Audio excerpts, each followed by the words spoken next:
sa klase. Good morning class. Ako nga pala si Miss Kim.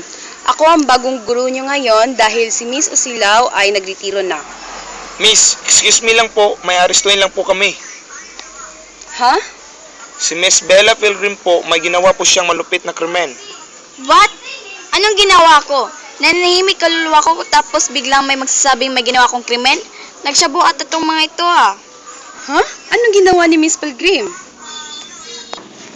Uy, Beth! Hala ka! Anong ginawa mo?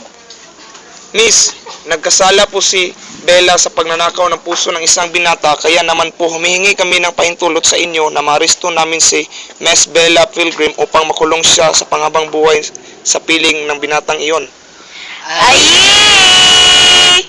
Ha, mga kabataan talaga. O siya, Miss Bella Pilgrim, arestado ka daw. Sumama ka na sa mga ito bago ka papersahang dakipin.